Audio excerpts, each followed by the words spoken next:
So once again I welcome all of you to this wonderful workshop.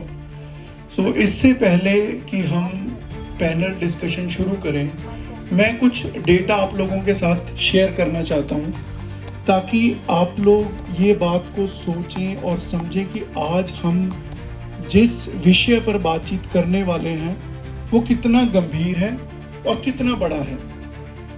अभी पिछले महीने 15 मई को department of telecommunication government of India की तरफ से एक रिपोर्ट आई है और उसमें ये कहा गया है कि पिछले 5 साल में तकरीबन 52,000 crore 52,000 crore rupees cyber fraud के जरिए एमएसएमई से और आम लोगों से निकाले गए हैं या ठगे गए हैं। और उससे भी ज्यादा खतरनाक बात यह है कि उसमें से 25,000 करोड़ पिछले 1 साल के अंदर ठगे गए हैं या साइबर फ्रॉड्स के जरिए लोगों से निकलवाया गया है। 25,000 करोड़ 1 साल में, 52,000 करोड़ पिछले 5 साल में, और उससे 1 साल पीछे का नंबर तकरीबन 22,000 करोड़ का है। तो आप देख सकते हैं कि ये industry, I will call it as not as a cyber fraud, I will call it as an industry, कि ये इंडस्ट्री जो है कितनी स्पीड से ग्रो कर रही है। बाकी इंडस्ट्रीज में हम सब लोग अपना व्यापार करते हैं, हमें रॉ मटेरियल भी लगाते हैं, फ्लक्चुएशंस भी हमें देखनी होती हैं, बैंक से लोन लेते हैं तो उसका रेट ऑफ इंटरेस्ट भी देखना होता है, टेक्नोलॉजी भी देखनी होती है। ये एक ऐसी इंडस्ट्री है जिसमें 1 लोग या 3 लोग सिर्फ एक लैपटॉप लेके या फोन लेके इस तरह हजारों करोड़ रुपए हम लोगों से निकाल सकते हैं। और ये मैं बात कर रहा हूं जो रिपोर्टेड फिगर्स हैं। अगर इसमें आप वो फिगर्स को देखोगे जो अभी तक रिपोर्ट नहीं हुई है या जिनका डेटा लोगों ने और एमएसएमईज ने गवर्नमेंट के साथ शेयर नहीं किया है, वो नंबर इससे कई गुना ज्यादा बड़ा है। और तकरीबन हर 7 सेकंड में एक एमएसएमई के ऊपर कहीं ना कहीं साइबर अटैक हो रहा है। और डेटा के अकॉर्डिंग जिस एमएसएमई के ऊपर एक बार इस तरह का साइबर अटैक होता है वो उसमें से तकरीबन 60% एमएसएमईज अगले 6 महीने के अंदर बंद हो जाती हैं, क्योंकि वो सरवाइव नहीं कर पाती। जो उन्होंने मेहनत से पैसा लगाया था या बनाया था, वो अगर एक बार किसी एमएसएमई के उससे निकल जाता है तो उसमें से तकरीबन 60% एमएसएमईज अगले 6 महीने सरवाइव नहीं कर पाती और वो बंद हो जाती हैं। एक और चौंकाने वाला डेटा इसमें ये भी है कि तकरीबन 60 लाख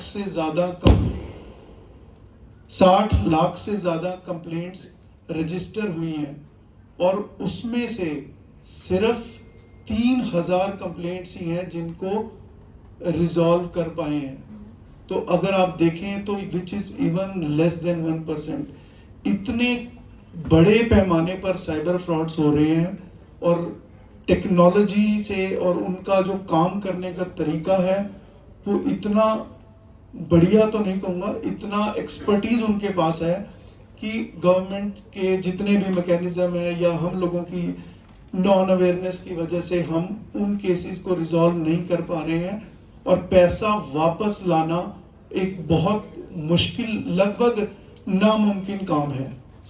तो इसी प्रोग्राम के जरिए google.org ने एशिया फाउंडेशन के साथ मिलके इस प्रोग्राम की तकरीबन 1.5 साल पहले शुरुआत की थी।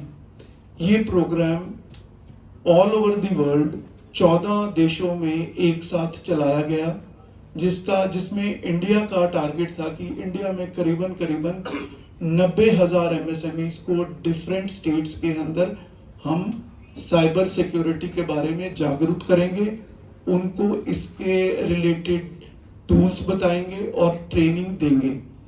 इंडिया में फाउंडेशन फॉर एमएसएमई क्लस्टर्स को ये प्रोग्राम करने के लिए 70,000 एमएसएमईज का टारगेट दिया गया और हमने अक्रॉस 10 स्टेट्स अक्रॉस इंडिया इस प्रोग्राम को इम्प्लीमेंट किया। एमएसएमईज के साथ साथ हमने इस प्रोग्राम में जो इंडस्ट्रियल एसोसिएशंस हैं उनको भी साइबर सिक्योरिटी से रिलेटेड ट्रेनिंग दी। एमएसएमईज के साथ एसोसिएशंस को ट्रेंड करने का उद्देश्य ये था कि जब ये प्रोग्राम खत्म होगा, हम इस प्रोग्राम को खत्म करके जब एग्जिट करेंगे तो एक एसोसिएशन इतनी सक्षम होनी चाहिए कि वो इस प्रोग्राम को आगे ले जा सके, ताकि जब कल के दौर में एमएसएमईज की रिक्वायरमेंट कुछ और आए या किसी और तरह के उनको थ्रेट्स फील हो, तो वहाँ एसोसिएशंस एक प्रोमिनेंट रोल प्ले करके उन एमएसएमईज को ट्रेन कर सकें। तो ये भी इस प्रोग्राम का एक अहम हिस्सा था, जिसके अंतर्गत हम तकरीबन 100 से ज़्यादा इंडस्ट्रियल एसोसिएशंस को पूरे हिंदुस्तान में साइबर सिक्योरिटी के अंदर ट्रेन करने वाले हैं। तो अभी इस प्रोग्राम को शुरुआत करने के लिए सबसे पहले मैं राजेश जैन जी से ये जानना चाहूँगा कि अभी जैसे मोदी जी का विज़न है, गवर्नमेंट ऑफ इंडिया का विज़न है कि हम डिजिटल इंडिया की तरफ जाएं, तो क्या जो अभी हमारी एग्जिस्टिंग एमएसएमईज हैं, क्या इस तरह के जो डिजिटल थ्रेट्स हैं उसको किस तरह से देखती हैं और उनकी तैयारी कितनी है अपने आप को टुवर्ड्स डिजिटल इंडिया में ले जाने के लिए?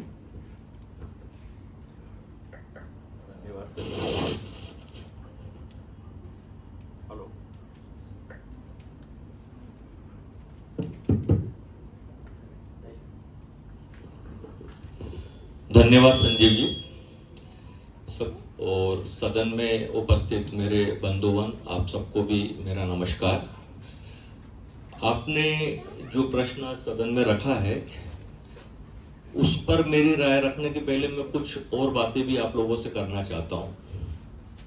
हम सबसे पहले यहाँ मेरे ख्याल से जितने भी लोग बैठे हैं, मैं समझता हूँ कि 15-20 साल से अधिक से बिजनेस कर रहे होंगे, और जो नए लोग हैं वो भी इस बात को समझने की कोशिश करें।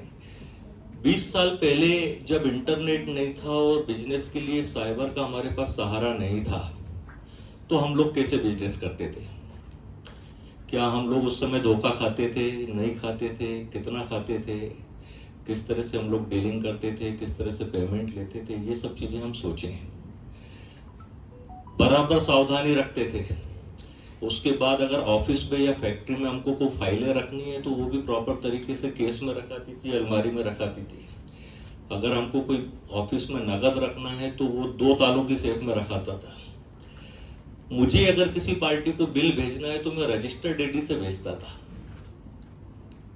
अगर मुझे किसी से मतलब और किसी को पेमेंट भेजना है, अगर वो डेफिनेटली उस समय पे ऑर्डर्स चलते थे, तो पे ऑर्डर भी मैं जो है वो भी रजिस्टर्ड डेडी से भेजता था।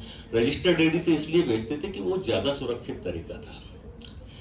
धीमे धीमे मतलब कहने का मतलब ये है कि ओल्ड ट्रेड में भी हम लोग पूरी सावधानी रखते थे।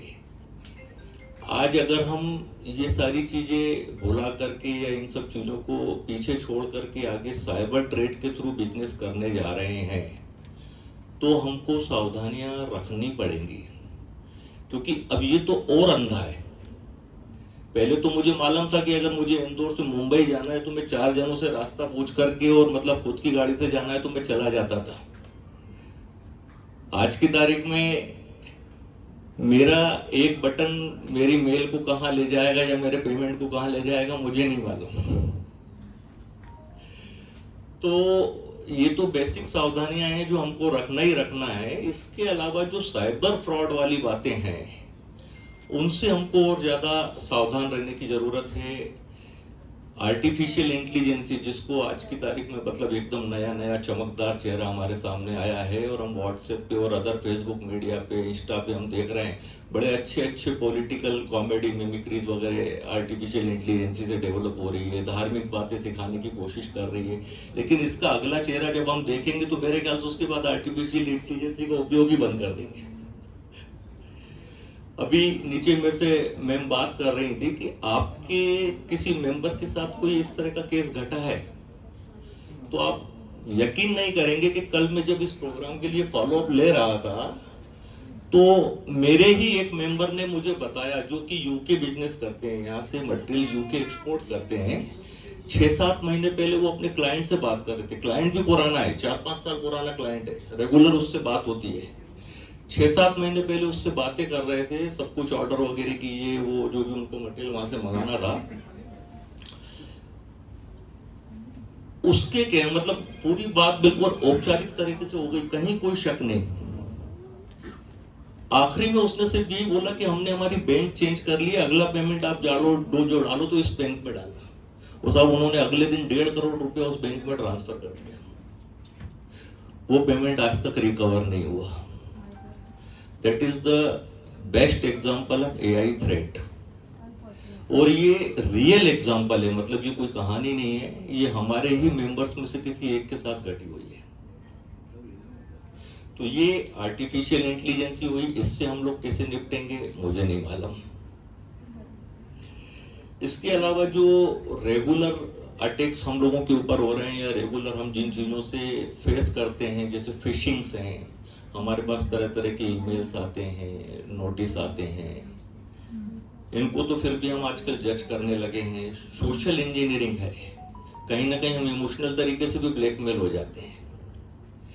इसके अलावा अगर हम चलें तो कुछ चेन सप्लाई से रिलेटेड फ्रॉड्स भी हम लोगों ने ऑब्जर्व किए हैं कि मतलब हमारी कोई बिजनेस चेन है, या एक राउटर वाला किस्सा भी मैंने सुना हुआ है सर कि मतलब एक मेरे ऑफिस में अगर 10-12 कंप्यूटर्स हैं और 10-12 मोबाइल उसमें अटैच हैं और किसी ने कोई गलत एप्लीकेशन उसमें खोल लिया तो वो राउटर को हैंग करके और बाकी कंप्यूटरों को भी करप्ट कर देता है।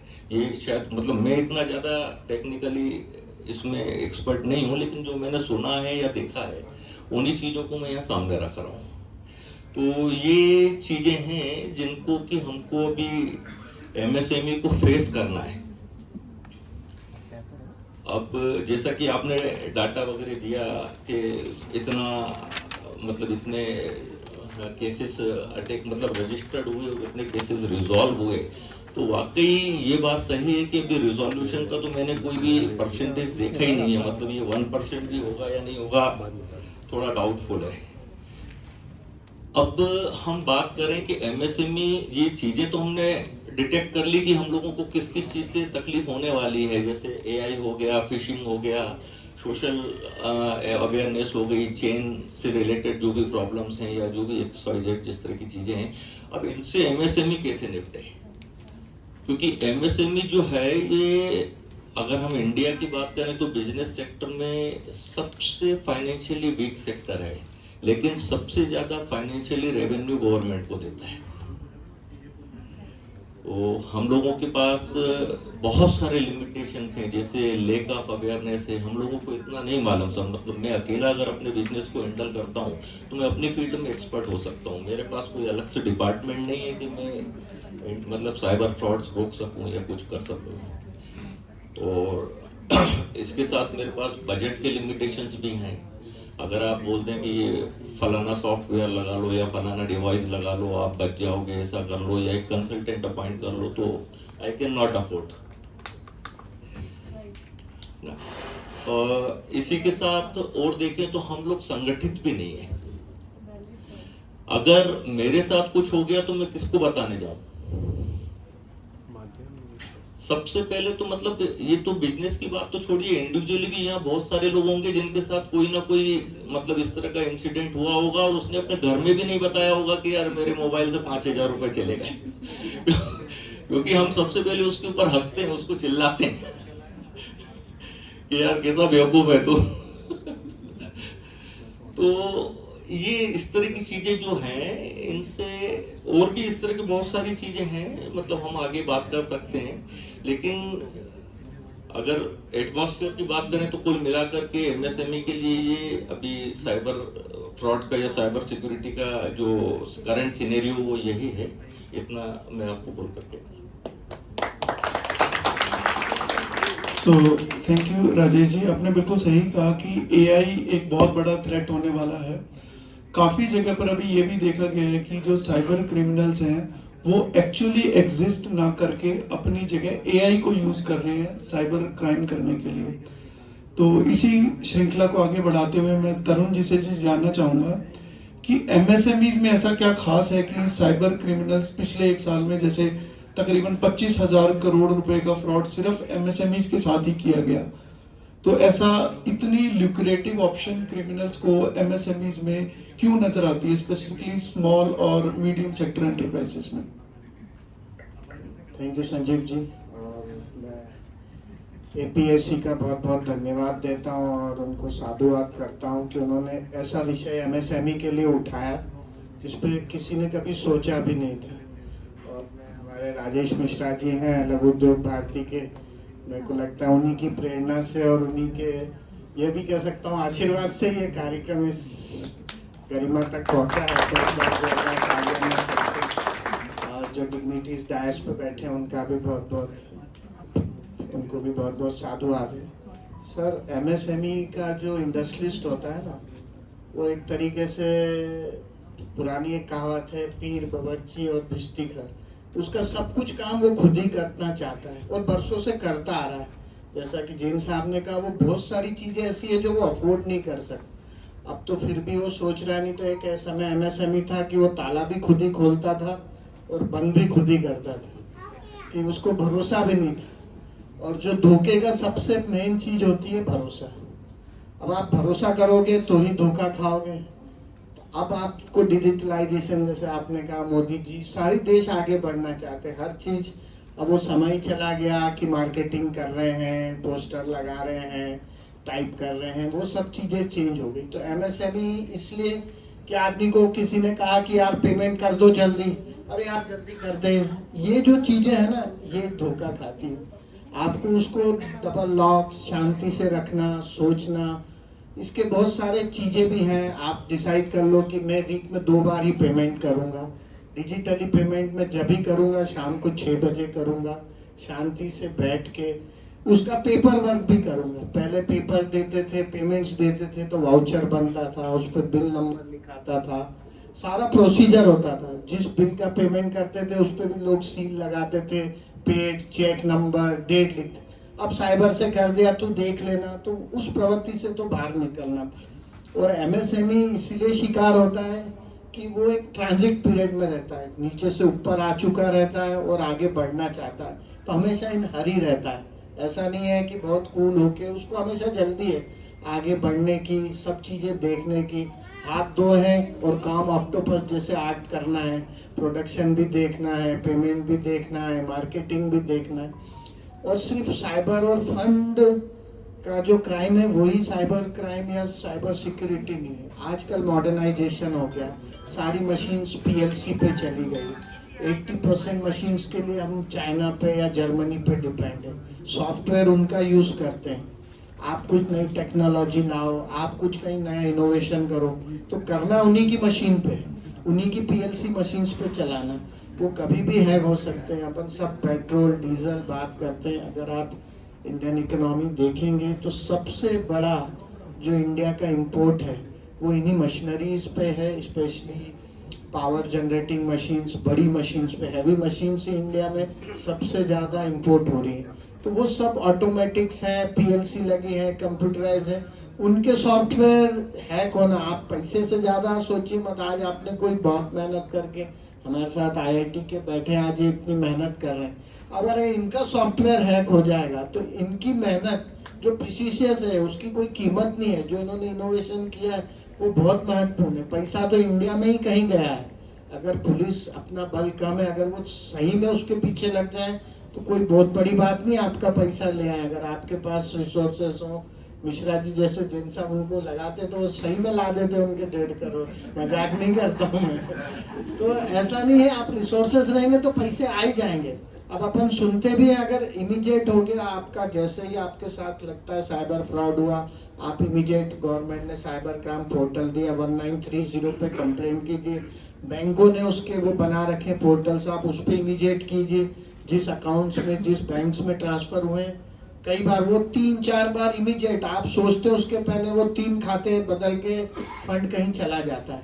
पर अगर आप जागरूक रहेंगे और समझेंगे कि क्यों कर रहे हैं, हमेशा इन हरी नहीं, जल्दी जो जाते हैं ना, जो जहाँ ज़्यादा गति होती है वहीं एक्सीडेंट और सब होते हैं, तो वो क्राइम। और एमएसएमई सर इसलिए ज़्यादा शिकार है क्योंकि वो भरोसा ही करता है, उसके पास वो नहीं है, बड़े आदमी, बड़े इंडस्ट्रीज का डोमिनेशन नहीं है, मोनोपोली नहीं है कि पैसा दोगे तो माल जाएगा, उसे माल भी उधार देना है। कई बार तेजी मंदी के चलते भी वो जल्दी में रहता है, यार जल्दी कर दो। आज जैसे अभी प्लास्टिक इंडस्ट्री में वॉर के कारण बूम आया तो उसने कहा आज जो पेमेंट आएगा वही आज का भाव है, तो वो हमेशा जल्दी रहता है। तो इन चीज़ों से एमएसएमई शिकार होता है और ये लोग वॉच करते हैं कि कौन आदमी कब शिकार कर हो सकता है। उसके लिए स्पेसिफाइड इंडस्ट्रीज ही होती है। हर इंडस्ट्री आप देखिएगा, कभी भी टेक्सटाइल इंडस्ट्री वाला साइबर फ्रॉड में नहीं फंसेगा, इंजीनियरिंग वाला फंसेगा, जहाँ बहुत ज़्यादा फ्लक्चुएशंस ऑफ रेट्स होंगे कि पेमेंट्स और होंगे, वो लोग ज़्यादा फंसते हैं। बनस्बत इसके फार्मा सेक्टर वाला कभी नहीं फंसेगा, वो कूल रहता है, उसकी दवाई आएगा, एपीआई आएगा, मैन्युफैक्चरिंग होगी, तो they have got a system. तो इससे बचने के लिए भी सिस्टम डेवलप करना चाहिए। और एमएसएमई थोड़ा लैक ऑफ सिस्टम रहता है, वो उसका ट्रांजिट पीरियड रहता है, एक बार उस लेवल से आता है तो वो इस चीज़ों से सिक्योर्ड हो जाता है। तो मेरा यही है कि एमएसएमई इसलिए ज़्यादा शिकार होता है।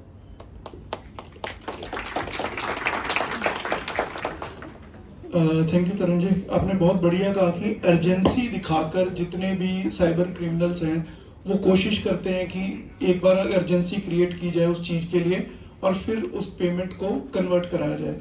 नॉर्मली हम लोग गलती भी वही करते हैं जहाँ एक बार हमें प्रेशर फील होना शुरू हो जाता है, लगता है कि हाँ अभी अगर ये पेमेंट नहीं किया तो, या अभी हमने इसको रिस्पॉन्ड नहीं किया तो हम किसी भारी नुकसान का शिकार हो जाएंगे।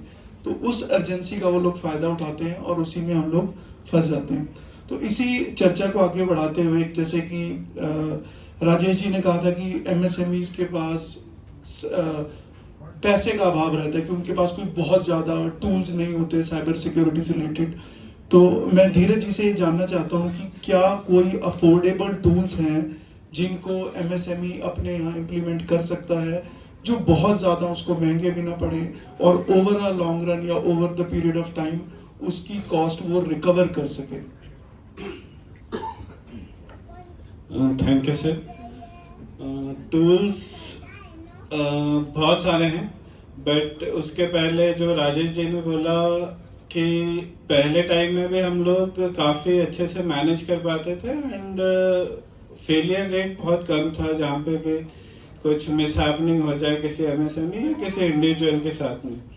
तो आज भी मेरा सजेशन यही रहेगा, even when I am from the technology side, कि कीप इट सिंपल, कि unnecessary use of technology is again a sin, right. Unnecessarily अगर आप टेक्नोलॉजी यूज करोगे विदाउट नोइंग इट कंप्लीटली और without having appropriate backup, again that is a trouble. एक basic सा example देता हूँ कि I am tech aware and I know the security part. I am technologically aware in all the aspect because I have gone through all level of security, not only the basic security but the operating system level security, even the database level, server level security and all the things. But आज भी मैं अपनी banking का जो एक SIM है वो एक फीचर फोन में रखता हूँ, ठीक है। तो अगेन चॉइस इज योर्स कि आपको कितना टेक्नोलॉजी का यूज करना है। First of all you have to decide कि आपको कितना सिंपल रखना है और कहाँ पे टेक्नोलॉजी का यूज करना है। अगर आपको करना भी है तो you should be very sure about either the technological perspective, और अगर आप एमएसएमई हैं तो अप्रोप्रिएट स्टाफ होना चाहिए। Say it be nowadays we say it as a CISO, that is Chief Information Security Officer. So it's not the case that Chief Information Security Officer हमेशा आपको कोई बहुत heavy cost पे ही आएगा.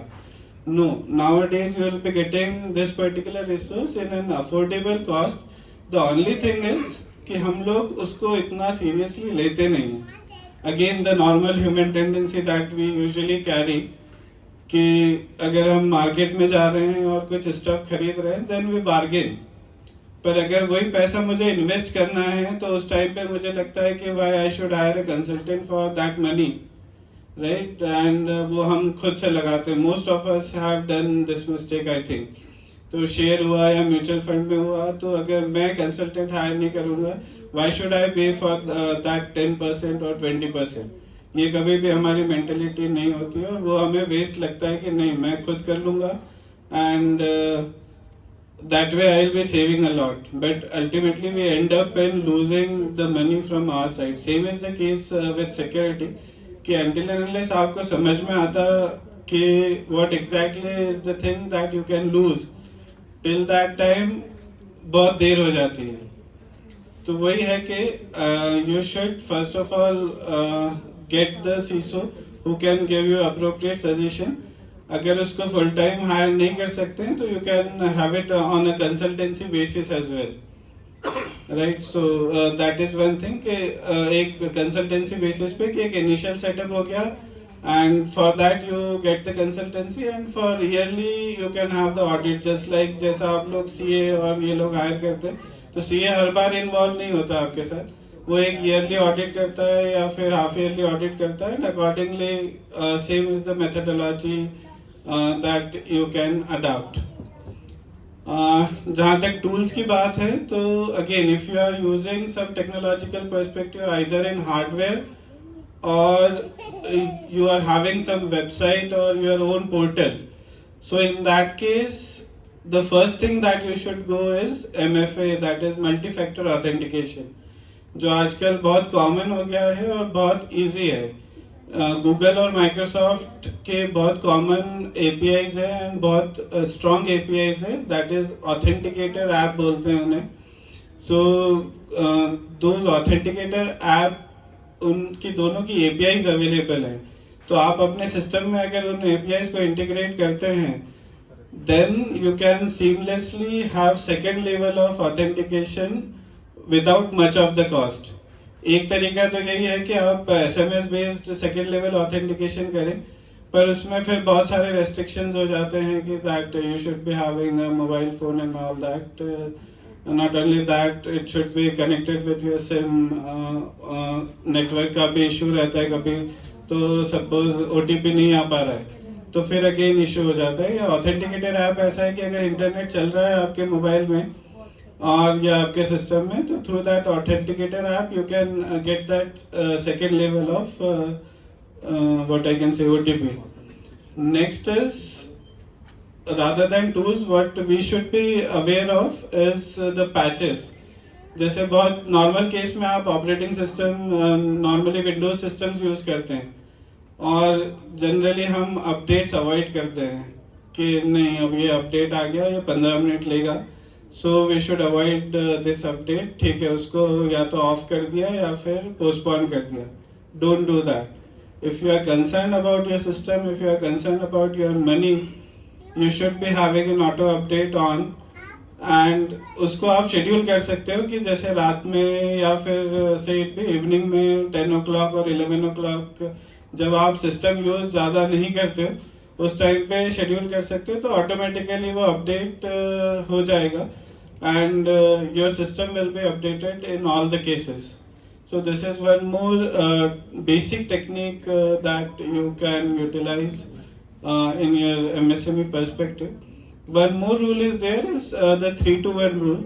जो लोग अफोर्ड कर सकते हैं या बहुत बेसिक सा है, एटलीस्ट 3 कॉपीज होना चाहिए आपका जो भी डेटा है. सेट में टैली हुआ या जनरली टैली सबसे ज़्यादा पॉपुलर होता है बिकॉज अकाउंटिंग से रिलेटेड डेटा सारा टैली में होता है. तो 3-to-1 रूल बोलते हैं उसे. At least 3 copies, 2 devices and 1 remote location, कि या तो आप उसको फिर क्लाउड पे रखो या फिर किसी दूसरी लोकेशन पे रखो, so that in case of any catastrophe और any attack it should be taken care. क्योंकि आप भी सोचते होंगे कि ठीक है मेरे सिस्टम पे रैंसमवेयर कभी नहीं आएगा. Don't think that. कभी भी आपके सिस्टम पे रैंसमवेयर अटैक हो सकता है, और ransomware attack is next to impossible that you can decode it and get your data back until and unless you are paying some hefty amount to the person, right? So सबसे बड़ा threat मुझे लगता है कि ransomware ही है MSMEs के लिए, कि अगर आपका सिस्टम लॉक हो गया, आपका जो भी डेटा है अगर वो आपको नहीं मिल रहा है, तो again that will be a big trouble. So patch management, ransomware के लिए what you can do that I have already suggested. Apart from that, there's 3-to-1 rule that you can easily follow. One is the rule based access, that जो भी system आप develop करें उसको properly rule based rights होना चाहिए, so that अगर rule based आपने define किया है तो आपका HR will be having the rights and HR will not be able to intrude into any other system, right. So this is one more way. अगर 2-3 sites पे आप काम करते हैं तो साइट टू साइट जब भी कम्युनिकेशन है तो VPN, that is virtual private network का यूज होना चाहिए. वी यूजुअली थिंक कि ठीक है इंटरनेट है और कोई सा भी इंटरनेट मिल गया and we usually connect our laptops और डेस्कटॉप. कॉर्पोरेट्स में ऐसा नहीं होता है. कॉर्पोरेट्स में अगर आपका कंपनी का लैपटॉप है, अगर आपको घर से भी काम करना है तो until unless you establish a VPN connection with the server, till that time आपका लैपटॉप लॉगिन भी नहीं होगा. तो सेम थिंग थोड़े बहुत चेंजेस करके and with bit of small suggestion by an expert you can adopt all these things to your system. So these are all the basic things that you should adopt while having your system in place, both in hardware as well as software. Thank you.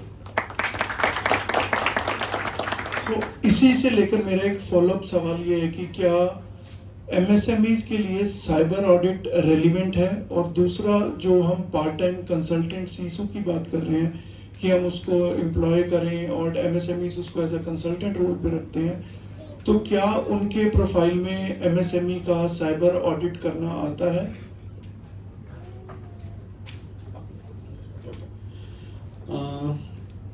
Audit definitely आता है because data is the currency now.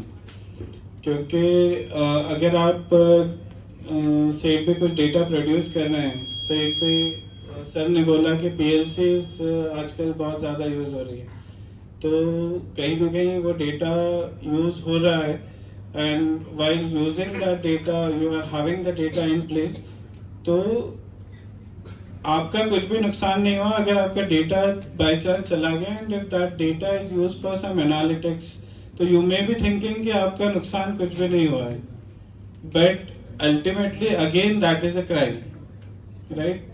Without your consent if anybody is stealing your data, तो वो भी एक crime की category में आता है. एट द सेम टाइम आपके साथ कुछ फ्रॉड हुआ, वो आपने रिपोर्ट नहीं किया, again that is a wrong thing, because until and unless you report it, it will not be getting tracked, and not only getting tracked, दूसरे जो बहुत सारे लोग हैं जो कि फर्दर उसका शिकार हो सकते हैं. Again you are facilitating the intruders कि अगर एक बार आप रिपोर्ट कर दो तो that is well and good, but नहीं करते हैं तो अगेन ये वाला विंडो उन लोगों के लिए आप लोग ओपन रख रहे हैं.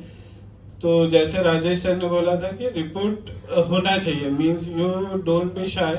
मैं अपने घर का इंसिडेंट बताता हूँ. मतलब मेरे लिए तो ये सबसे बुरी बात थी कि मैं टेक्नोलॉजी साइड से हूँ and I am having interest in technology. It's not only कि ठीक है पढ़ लिया and all, but internet banking, everything, credit cards और technological aspect I am very fond of कि क्या करना चाहिए क्या नहीं करना चाहिए, इनकॉग्निटो मोड में ब्राउजिंग होना चाहिए and all. So I used to follow all the practices.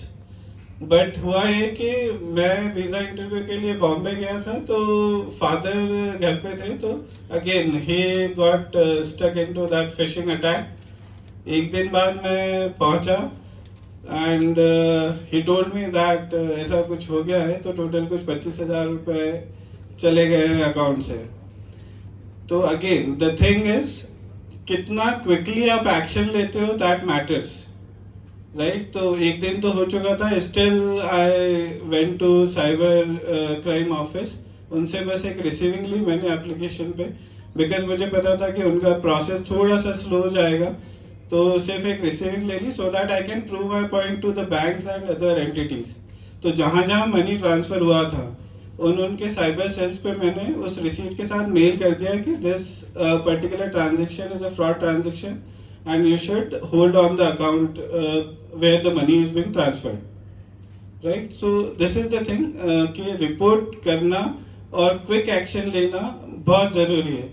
तो वैसे ही सर का जो क्वेश्चन था कि जो सीसो और इनकी जो रिस्पॉन्सिबिलिटीज़ होती है, एक तो again the same thing, it's very necessary, we can not avoid it. You should have a budget considering कि सिक्योरिटी के लिए भी आपका बजट होना चाहिए, क्योंकि it's not only about stealing money, it's not only about the monetary terms. बहुत बार ऐसा होता है कि रेपुटेशन क्रैश हो जाता है. आपने एक बेसिक सी वेबसाइट बनाई और आपकी वेबसाइट को किसी साइबर क्रिमिनल ने डाइवर्ट कर दिया किसी एक अनऑथराइज्ड वेबसाइट पे, जो कि नहीं होना चाहिए था. ठीक है, वो न्यूज़ बन गया and again your whole reputation is being shattered just by a small thing. So this is one case. Means हमेशा मॉनेटरी टर्म्स में नहीं होता है, बट ये है कि ये एक छोटा सा एग्जांपल है कि वेबसाइट है, सिर्फ एक रीरूट करना है उसको, और कुछ भी नहीं करना है. कि आपका डोमेन हैक करना है और अब आपका वेबसाइट आपकी जगह पे है, तो वो डोमेन हैक करके बस उसको रीरूट करना है किसी दूसरे XYZ वेबसाइट पे, and that will shatter whole of your reputation. So this is smallest thing. हम बार बार सोचते हैं कि नहीं होगा नहीं होगा, हमारे साथ कभी कुछ नहीं होगा. So that should never be the thought. हम जैसे अभी सर ने बोला कि हम IIT से हैं and we are also worried about our technologies. तो हमने भी technology, most of the technologies are deployed on premises, but ये होता है कि with the limitation of resources हमें बहुत बार क्लाउड पे जाना पड़ता है. तो many of our deployments are on cloud as well. अब उसमें भी ऐसा रहता है कि अटैक हो जाएगा, मतलब हुआ भी है, फ्रैंकली स्पीकिंग अटैक हुआ है, but we are ready for that attack as well. Attack हुआ, हमारा सर्वर माल फंक्शन करने लगा, हमने क्विकली उस सर्वर को स्टॉप किया. दूसरा एक बैकअप जो हमारा प्लान हमेशा रेडी रहता है, उस सर्वर पे वो IP मैप किया, so that services quickly within 2-3 minutes resume होगी सर्विस. जो ओरिजिनल सर्वर था वो हमने फिर, क्योंकि लॉग्स मेंटेन होते हैं, ये भी एक बहुत इंपॉर्टेंट है कि you have to maintain the logs. तो इन सारी चीज़ों के लिए आपका या तो सिक्योरिटी ऑफिसर हो या फिर कंसल्टेंसी होना चाहिए, otherwise again you may fall in any one of this struggle. तो इसी डिस्कशन को आगे बढ़ाते हुए मैं अर्पित जी से पूछना चाहूँगा कि जैसे धीरज जी ने कहा कि हम आजकल क्लाउड सिस्टम्स पे जा रहे हैं, डिजिटल पेमेंट्स पे जा रहे हैं, ऑनलाइन और वर्किंग कर रहे हैं, रिमोट वर्किंग कर रहे हैं, तो कौन कौन से ऐसे नए थ्रेट्स हैं जो साइबर की फील्ड में आ रहे हैं, जो MSMEs या जो आम लोग फेस कर रहे हैं, और किस तरह से साइबर क्रिमिनल्स नई टेक्नोलॉजी को यूज़ करके या AI को यूज़ करके ज़्यादा से ज़्यादा इसको, क्राइम को कर पा रहे हैं. सर्वप्रथम तो मिश्रा जी का धन्यवाद कि इतना अच्छा टॉपिक लिया है लोगों को अवेयर करने के लिए, और ये हर घर में हो रहा है, हर किसी के साथ हो रहा है. तो ये अब किसी के लिए भी अननोन नहीं है कि कोई अननोन सब्जेक्ट है, तो इसलिए आज पब्लिक देख के भी लग रहा है कि कितनी ज़रूरत है इसकी. तो जैसे सॉरी, अपना सबसे पहले क्लाउड का जो क्वेश्चन था, तो क्लाउड में होता क्या है कि जितने भी लोग मेल्स जैसे यूज़ कर रहे हैं, तो आजकल फिशिंग मेल्स बहुत आने लग गई है. मेल्स है, व्हाट्सएप पे लिंक्स आ जाती है, व्हाट्सएप क्लोन हो जाता है. आजकल हर तीसरे चौथे दिन किसी का मैसेज आता है कि मेरा व्हाट्सएप हैक हो गया है, मेरा फेसबुक हैक हो गया है, आप कोई कमेंट मत करना, रिक्वेस्ट एक्सेप्ट मत करना. ये जो होता है ना, इसके पीछे कुछ कारण है. कारण कैसे? एक तो हम लोग जहाँ फ्री का वाईफाई मिला हम लोग कनेक्ट कर देते हैं, वो नहीं करना चाहिए, क्योंकि वहाँ पर सिक्योरिटी नहीं, वो ओनली वाईफाई प्रोवाइड कर रहे हैं, वहाँ सिक्योरिटी बिल्कुल भी नहीं है, वहाँ कोई फायरवॉल लगा हुआ नहीं, वो सिर्फ रेस्टोरेंट्स है, एयरपोर्ट का फिर भी ठीक है, बाकी आजकल तो बस स्टैंड और रेलवे स्टेशन पे भी वाईफाई अवेलेबल है, वहाँ कोई फायरवॉल नहीं है. दूसरा, पासवर्ड हम लोग जो एक पासवर्ड है वो मल्टीपल जगह एक ही सेम पासवर्ड सालों तक यूज़ कर रहे हैं, तो वो एक बड़ा इशू है. कि जो भी है, जैसे क्रोम यूज़ कर रहा है या कोई भी एंड्रॉइड का फ़ोन यूज़ कर रहा है, तो आपने देखा होगा कि ऑटोमेटिकली कोई भी आप वेबसाइट पे जाओगे ऑटो लॉगिन का ऑप्शन दे देता है. तो वो जो क्रोम का जो एक्सटेंशन बनता है जिसके ऊपर सारे पासवर्ड लॉग हो रहे हैं या सेव हो रहे हैं, वो बहुत ईजी कॉपी हो जाते हैं. जिसने भी, अगर आपने कोई गलत लिंक पेस्ट कॉपी कर लिया है या उसके ऊपर एक बार सिंगल क्लिक भी कर दिया है तो आपको नहीं दिखेगा, लेकिन बैकग्राउंड में वो सारा डेटा आपका चले गया। और वो ऐसा भी नहीं कि उस सेम डे वो हैक करके उसके ऊपर कुछ प्रोसेस कर रहे हैं, वो 2-3 महीने बाद उसको ट्राई करते हैं और उस समय उनको जैकपॉट लग जाता है तो वो फिर बाद में इंसिडेंट जनरेट होता है। तो ये रेगुलर हो रहा है। एक्चुअली मैं तो आईटी से हूँ, तो हम लोग डेली फेस कर रहे हैं चीज़ें। जब बाद में एनालाइज की जाती है कि कहाँ गैप थी, तो यही होता है कि पासवर्ड पुराने थे, किसी के घर के वाईफाई के पासवर्ड, मतलब मान लो कोई गेस्ट आया, उसको इमरजेंसी में कभी कोई वाईफाई यूज़ करना पड़ा, या किसी के ऑफिस की हम बात करें कि अपनी जितने भी एमएसएमई, अभी हमें पूछूंगा कि हर 10 दिन में कोई पासवर्ड कौन चेंज करता है, तो एक भी हाथ में उठेगा। तो ये ऐसे बहुत सारे, धीरज जी ने बताया कि एमएफए है, तो मल्टी फैक्शन ऑथराइजेशन मतलब सभी दूर है, हर मोबाइल में है, लेकिन कोई यूज नहीं करता क्योंकि उसमें 1 सेकंड ज्यादा लगता है, 2 सेकंड ज्यादा लगते हैं। हम लोग इजी रखते हैं, कोई कोई तो आज भी मोबाइल में भी पासवर्ड नहीं रखता है। लैपटॉप आजकल मैक्सिमम सब फेस रीडिंग वाले ऑप्शंस आने लग गए, लेकिन लोग उसको टालते हैं। तो वो टालना ही एक रीजन है, मतलब घर, या तो घर में लॉक ही मत लगाओ, अगर आपको इतने सेफ लगते हो कि आपके चोरी होगी ही नहीं, तो आप घर में ताला तक मत लगाओ, लॉक डोर ही मत लगाओ। तो उससे रिलेटेड ये सारी चीजें हैं। तो इसमें अपने को अपने माइंड से जागरूक होना पड़ेगा कि हमको हमेशा अलर्ट रहना है। इसका अलग से कोई रास्ता नहीं कि हम लोग बहुत सारी हार्डवेयर फायरवॉल लगा ले या सॉफ्टवेयर फायरवॉल लगा ले हम बच जाएंगे, इससे बच सकते हैं। लेकिन उसके बाद भी अगर आप उसको एक्सेस दे रहे हो कि हाँ, मतलब आपने उसको जाके कितनी बार कितनी वेबसाइट पे आता है कि ये रिकमेंडेड नहीं है, उसके बाद भी आप उसके ऊपर क्लिक कर रहे हो, तो वो अपन ही गलती कर रहे हैं। तो एक तो ये क्वेश्चन था सर आपका। और डिजिटल पेमेंट आजकल हम लोग रेगुलर कर ही रहे, किसी ने भी क्यूआर भेजा, हाथ वाथ पेमेंट कर दिया गैलरी से उठाकर, या डायरेक्ट पेमेंट कर दिया, किसी ने कोई लिंक भेजी, इमीडिएट पेमेंट हो गया। तो पेमेंट जब हो रहा है तो उसको हम पूरा वेरीफाई करें। एसएमएस जो आ रहा है वो बैंक का एसएमएस आ रहा है क्या? कितनी बार ऐसा होता है कोरियर एजेंसी का कॉल आया, उसने बोला सर आपका पार्सल आया हुआ है, ओटीपी है, या फिर उसने बोला कि हमने तो ऑर्डर किया ही नहीं था, तो वो ओटीपी मांग रहा है कि सर आपने ऑर्डर नहीं किया, इसको कैंसिल कर दो। तो वहाँ ये हमको अलर्ट रहना है कि ये कहीं ना कहीं हम किसी चाल में फंसने वाले। तो ये अपने को ही अवेयरनेस रखना है अपने माइंडसेट में, क्योंकि इसके लिए ना तो पुलिस कुछ कर सकती है, ना कोई साइबर मीडिया कुछ कर सकती है। ये चीजें हम खुद अपने हाथ से कर रहे हैं। डिपार्टमेंट में जब केस कुछ हो जाता है, जब हम वहाँ पूछते हैं कि कैसे हुआ, तो हम बताते हैं कि हमने ये क्लिक कर दिया था या हमने इस लिंक पे चले गए, तो सर आपने ही तो किया था, वहां से जवाब आता है। तो ठीक है, उसके ऊपर एनालिसिस होता है, टैंक्स प्रोसेस करती है, लेकिन आज तो अपना नुकसान हो गया ना, अपना समय तो खराब हुआ है। तो मेन पॉइंट ये है, बाकी धीरज जी वो सर ने कवर कर ही दिया था। जैसे राउटर की बात थी जी,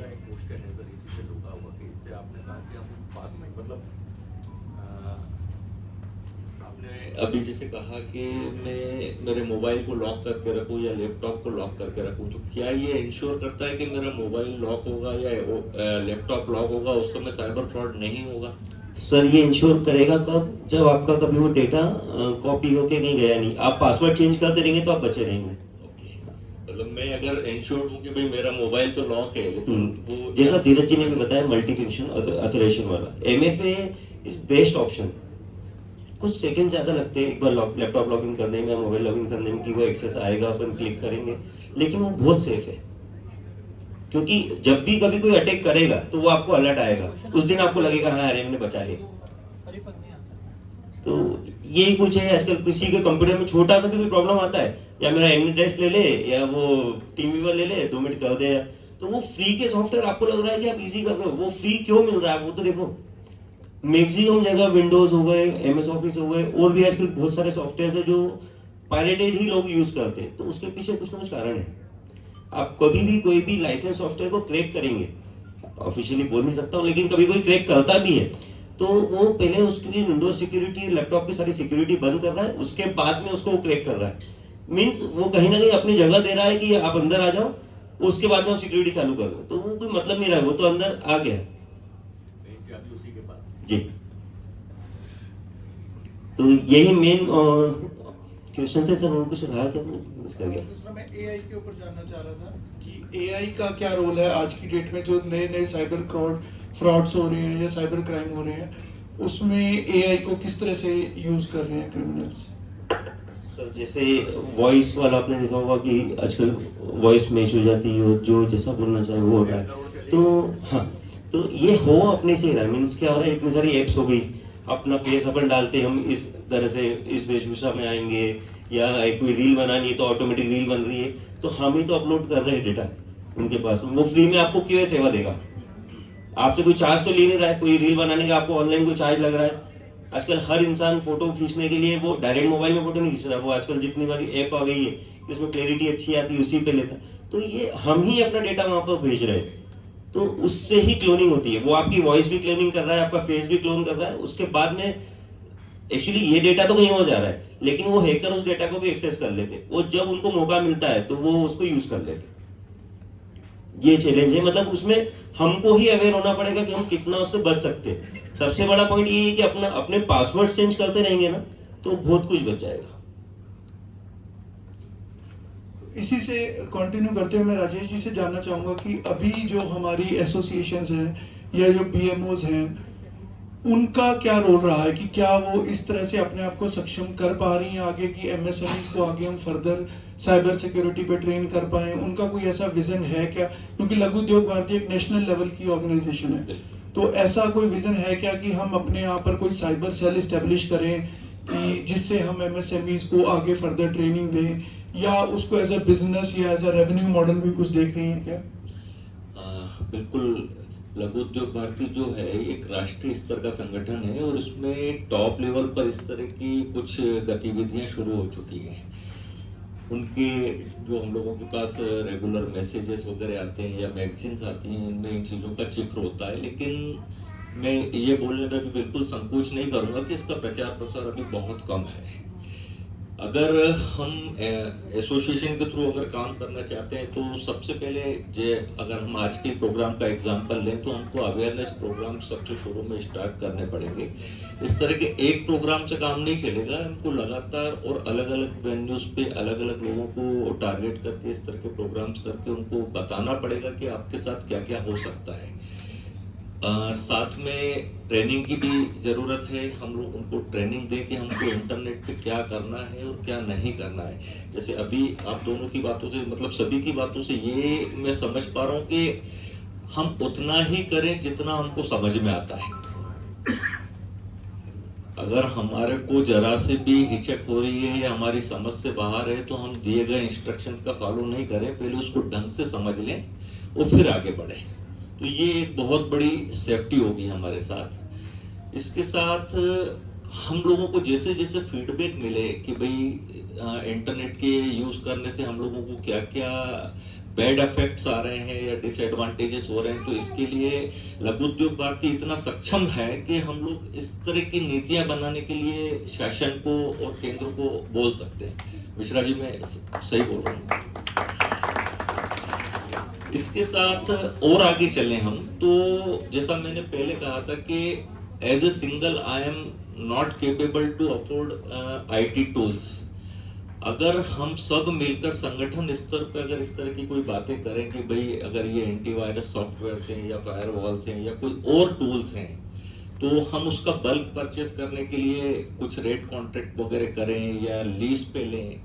इस तरह से अगर हम कर सकते हैं तो ये भी एक बेटर टूल होगा अपने आप को साइबर अटैक से बचाने के लिए। इसके बाद हम जा सकते हैं ये जो हमने अभी एक बात की थी, कॉमन इंजीनियरिंग कंसल्टेंट। इस तरह के अगर कोई कंसल्टेंट हमको मिलते हैं जो बराबर हम लोगों के यूनिट्स में आए, इंडस्ट्रीज में आए, हमारे जो भी सिस्टम्स हैं उनको चेक करें कि भाई इसमें किसी तरह के कोई सॉफ्टवेयर हमको अपग्रेड करना है, बदलना है, कोई हार्डवेयर बदलना है या कोई उसमें पहले से कोई वायरस या कोई चीज़ें तो नहीं है, ये चीज़ें बताने के लिए हमको अगर इस तरह का कोई कंसल्टेंट मिले तो हमको उसके लिए अप्रोच करना चाहिए।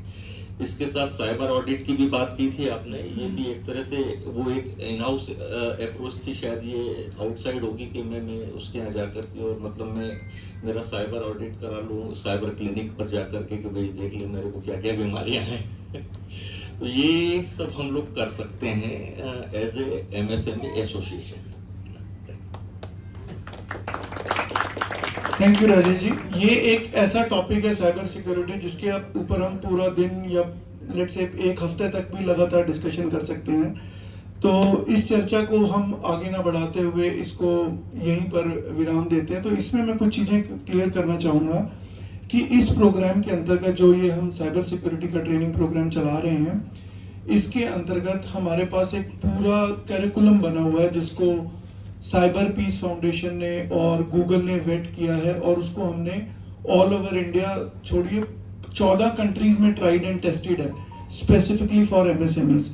तो वो हम पूरा का पूरा कैरिकुलम बीएमओज को, इंडस्ट्रियल एसोसिएशंस को ट्रांसफर करते हैं इस प्रोग्राम के तहत, ताकि आप उसमें अपनी जो आपकी जो टीम है वहाँ पर जो ऑफिस हैंडल कर रही है, आपके जो ऑफिस बेरर्स हैं, उनको हम 10 से 12 घंटे की एक ट्रेनिंग प्रोग्राम के अंडर उनको ट्रेंड करते हैं कि किस तरह से वो, जब ये प्रोजेक्ट खत्म हो जाएगा, जब हम इस साल सितंबर के बाद हम इस प्रोजेक्ट से आउट हो जाएंगे, तो एसोसिएशन एक लीड रोल लेकर उस कार्यक्रम को आगे बढ़ा सकती है।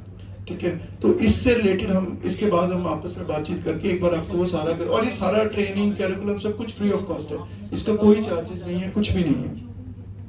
That is number 1। सेकंड था कि जैसा हमने देखा कि जो साइबर क्रिमिनल्स हैं या हैकर्स हैं, वो फ्री वाईफाई, अर्जेंसी, इन सब चीज़ों का फ़ायदा उठाते हैं।